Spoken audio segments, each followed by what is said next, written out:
Amados irmãos, vamos comentar nosso segundo texto, hoje domingo, dia 4/4/2021. Nós encontramos Isaías, capítulo 7, capítulo 8, capítulo 9. Capítulo 7, irmão, e o versículo 4 diz assim: E disse-lhe, cautela-te e aquieta-te, não temas, nem te desanime o teu coração por causa destes dois pedaços de tições fumegantes, por causa do ardor da ira de Rezim e da Síria e do filho de Ramalia. Porquanto a Síria teve contra ti maligno conselho, com Efraim e com o filho de Remalias, dizendo: Vamos subir contra Judá, e atormentemos e repartemo-los entre nós, façamos reinar no meio dela o filho de Tabeal.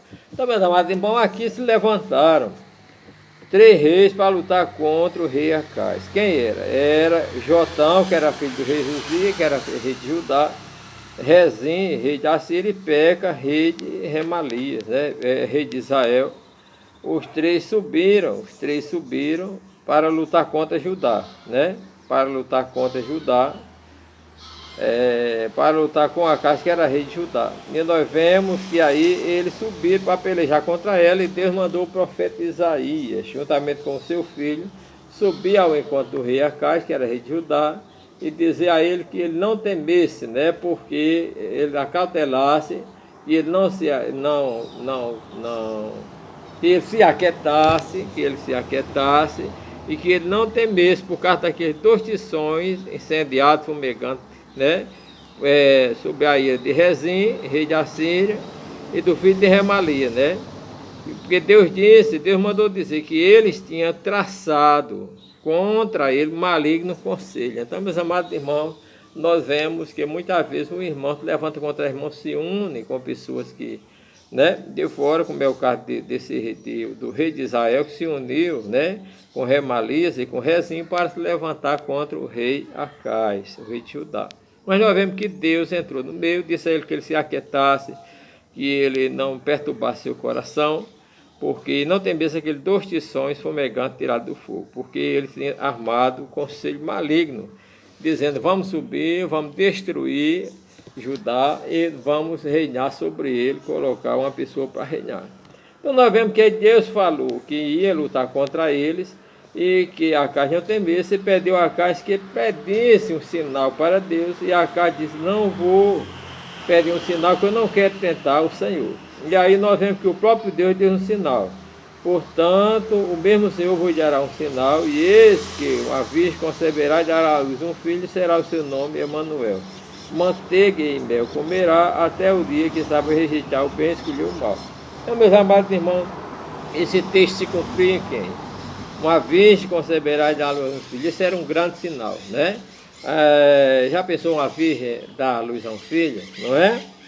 Louvado seja o nome de Jesus. Cumpriu-se em quem, irmão? Cumpriu-se na Virgem Maria, que ela era virgem, estava desposada com José, mas não conhecia ainda ele como seu esposo. Então, Deus, que é um Deus prudente, ele operou na vida de uma mulher que já estava desposada, para que ela a sociedade não julgasse, e que fosse uma traição. E nós vemos que José ainda teve esse pensamento, mas o Espírito falou com ele, e foi mais fácil convencer ele que o que estava gerado nela foi do Espírito Santo. Então, isso se cumpriu na vida de Maria. Quando a gente chega no capítulo 8, amados irmãos, também a Bíblia continua falando que Deus vai vingar a causa dele sobre esses reis, que ameaçaram ele, sobre aquelas nações. E Deus chega no versículo 11 e diz assim: Porque assim o Senhor me disse com mão forte e me ensinou que não andasse pelo caminho do povo, dizendo: não chamarei conjuração quando este povo chamar conjuração, e não temais o temor, nem tampouco vos assombrei. Ao Senhor vosso Deus, ao Senhor dos exércitos, ele santificar, ele seja o vosso temor, ele seja o vosso som. Então, meus amados irmãos, nós vemos que nós não devemos temer o temor do povo. Não chamamos conjuração aquele que chama conjuração, temor aquilo que ele chama temor. A quem nós devemos temer? Temer a Deus, né? Porque seja o Senhor nosso assombro, seja Ele o nosso temor.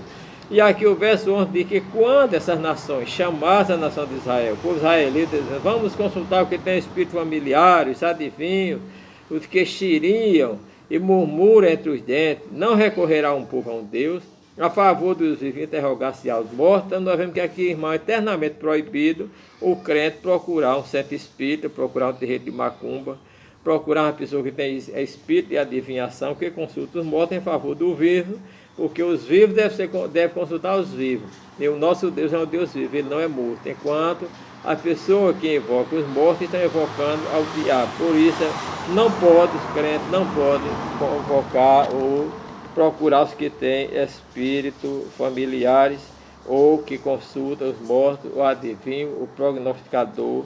Tudo isso é proibido eternamente, porque o nosso Senhor deve ser o nosso temor, deve ser a nossa conjuração, e nós devemos, em favor dos vivos, buscar o Deus vivo para nos dar livramento. Então, meus amados irmãos, no capítulo 9, nós já vamos entrar, diz, mas a terra que foi angustiada não será entenebrecida.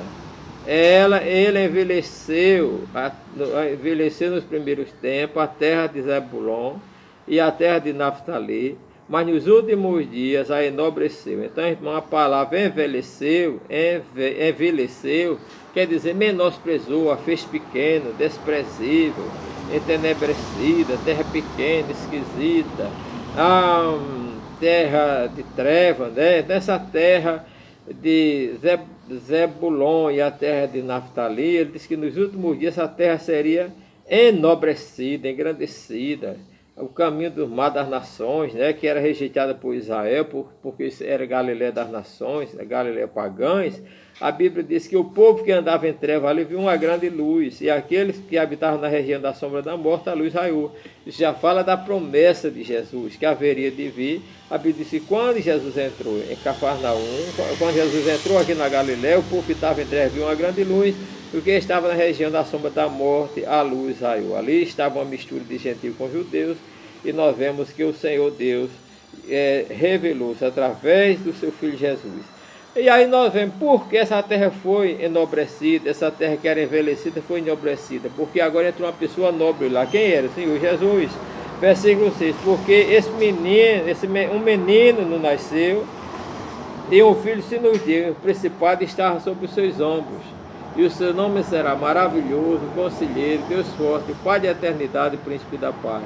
No incremento desse principado e da paz, não haverá fim sobre o trono de Davi seu reino, para o firmar e o fortificar em juízo e em justiça, desde agora para sempre. O zelo do Senhor dos Exércitos fará isso. Então nós vemos que a terra que era envelhecida foi enobrecida pela promessa de Deus cumprida da virgem que daria à luz um filho, e essa virgem, que era Maria, deu luz a um filho, e este filho, esse menino nasceu, um filho nos deu, e o nome dele era o quê? Maravilhoso, Conselheiro, Deus forte, Pai da eternidade e príncipe da paz. Então, do incremento, da fonte dessa criança, a Bíblia diz que a paz não teria mais fim sobre o trono de Davi, né? Cristo é o verdadeiro herdeiro, a verdadeira raiz de Jessé, né? O trono de Davi que floresceu através de Cristo, que permanece já reinando sobre a terra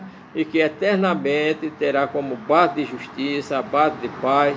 A Bíblia diz que o zelo do Senhor dos Exércitos fará isto. Até mesmo, meus amados irmãos, então que o Senhor Jesus fortaleça nós e que nós possamos permanecer nesse Deus que é maravilhoso, só faz maravilha. Deus conselheiro é o Deus de conselho, que nos aconselha para o bem. Deus forte, se Ele é forte, nós também somos fortes, né? Não é por nós mesmos que Ele é forte. Pai de eternidade, é o que dá vida eterna, é o Deus eterno que não tem fim. Príncipe da paz, é aquele que enche o nosso coração de paz, de gozo, que traz paz para a nossa alma, que traz paz para o mundo.